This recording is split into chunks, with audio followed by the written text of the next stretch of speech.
2019 साधारण निर्वाचन चलता बेले पुणी आसी जाइए बीबीसी न्यूज तरफ जो सीएन सेंसर जो फाइनल सर्वे रिपोर्ट आसी जाइए जहाँ भारतीय जनता पार्टी रिटर्न करुच्ची जहाँ मोदी सरकार पुणी सरकार गठन करने दावा कराई जहाँ 323 380 सीट मध्य जहाँ भारतीय जनता पार्टी को ये मिलूँ संपूर्ण भाव जानीपारे ओडिशा रे केते सीट मिलूँ भारतीय जनता पार्टी की 21 लोकसभा सीट विजु जनता दल और भारतीय जनता पार्टी मध्य कड़ा टक्कर चलता आप संपूर्ण वीडियो देखूँ आपण चैनल को सब्सक्राइब करना सर्वप्रथम सब्सक्राइब कर दिंतु मोदी को जब आप नरेंद्र मोदी को जब भावुं भल सरकार 5 वर्ष भल काम कर वीडियो कर दिंतु गोटे लाइक वीडियो कर दिंतु शेयर चलते स्टार्ट करना वीडियो देखने कौ राज्य में केते सीट भारतीय जनता पार्टी पाऊँची ओडिशा आंध्र प्रदेश बिहार आसाम रे आंध्र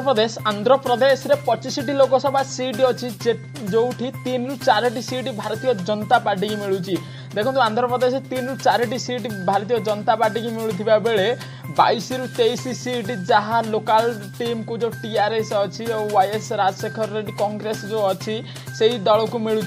2 नंबर आसुची अरुणाचल प्रदेश रे 2टी लोकसभा सीट अच्छी जो 2 रे भारतीय जनता पार्टी बाजी मारी नौ जहाँ भारतीय जनता पार्टी 2टी सीट रे अरुणाचल प्रदेश रे विन कर 2014 निर्वाचन में 2टी सीट रे अरुणाचल प्रदेश रे भारतीय जनता पार्टी जीती देखो आसाम होची भाजपा सरकार जो अच्छी आसाम रे 14टी होची लोकसभा सीट जो 8 ରୁ 10 सीट मध्य जहाँ बीजेपी जीतबार लगुच जहाँ बीजेपी बाजी मारुची 8 ରୁ 10 सीट में आसाम रे बिहार सबुठ बड़ इंपोर्टाट हूँ बिहार राजनीति रे जहाँ जेडीयू आरजेडी मध्य कड़ा टक्कर देखा मिलूँ देखो बिहार रे 40 सीट रु जहाँ गठबंधन होती भारतीय जनता पार्टी मध्य जहाँ बिहार 40 ରୁ 30 ରୁ 35 सीट जो भारतीय जनता पार्टी विन करुच्ची जहाँ गठबंधन विन करुच्ची नीतीश कुमार साथ जो नीतीश कुमार सहित बीजेपी गठबंधन अच्छी जहाँ 30 ରୁ 35 सीट रे बीजेपी को ये विन मिलूँ जहाँ बड़ जीत कहुँ देखो छत्तीसगढ़ रे 11टी सीट देखो छत्तीसगढ़ रे 11टी लोकसभा सीट कि 2014 निर्वाचन में 11 ରୁ 11 सीट रे जहाँ भारतीय जनता पार्टी विन कर कांग्रेस पलड़ा भारी रही जहाँ 6 ରୁ 8 सीट जहाँ भारतीय जनता पार्टी की आसुवा बेले अन्य जी सीट सब कांग्रेस खाता को जाऊँगी कारण छत्तीसगढ़ रे वर्तमान इलेक्शन में कांग्रेस सरकार गठन करी छत्तीसगढ़ रे ओडिशा रे वर्तमान 21टी लोकसभा सीट अच्छी जो भारतीय जनता पार्टी रे बाजी मारिबार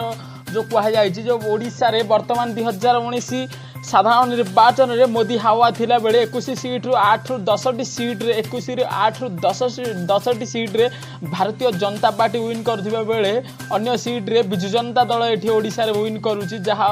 ओडिशा रे विजु जनता दल कड़ा टक्कर दउथिला भारतीय जनता पार्टी की जहाँ 21 सीट रु 8 ରୁ 10 सीट रे भारतीय जनता पार्टी जहाँ बीजेपी सरकार एठी 8 ରୁ 10 सीट रे जहाँ लोकसभा सीट जीतुची देखंतु संपूर्ण गोवा रे 2टी लोकसभा सीट 2 ରୁ 2 रे जहाँ संपूर्ण भाव भारतीय जनता पार्टी बाजी मारी नौ जो गोवा रे 2टी लोकसभा सीट अच्छी गोवा रे 2टी लोकसभा सीट रे 2 ରୁ 2 भारतीय जनता पार्टी ये बाजी मारुथि बेले गुजरात रे 26टी लोकसभा आसन अच्छी कि आपको कहीदे गुजरात रे जो 26टी लोकसभा आसन अच्छी 2014 साधारण निर्वाचन में 26 ରୁ 26 सीट रे भारतीय जनता पार्टी बाजी मारुथि बेले वर्तमान 24 ରୁ 25 सीट मिल पारे 2 ରୁ 3 सीट 1 ରୁ 2 सीट जहाँ कांग्रेस को मिल पारे किंतु गुजरात रे 24 ରୁ 25 सीट जहाँ भारतीय जनता पार्टी जीति पारे जहाँ कह दिया बीजेपी गड़ कहुँ जहाँ मोदी सरकार गड़ कहुँ गुजरात को देखो हरियाणा रे 10टी सीट अच्छी कि 10 ରୁ जहाँ संपूर्ण भाव 6 ରୁ 8टी सीट ये भारतीय जनता पार्टी बाजी मारुथिबा बेले जहाँ अन्य सीट रे जहाँ कांग्रेस को ये विन देखा मिलूँ किंतु 6 ରୁ 8 सीट भारतीय जनता पार्टी ये बाजी मारुची आपड़ देखिपे संपूर्ण भाव आपड़ ये भारतीय जनता पार्टी पलड़ा भारी रहुवा बेले 2019 साधारण निर्वाचन में जहाँ संपूर्ण भाव मोदी सरकार रिटर्न आसो संपूर्ण भाव कहुई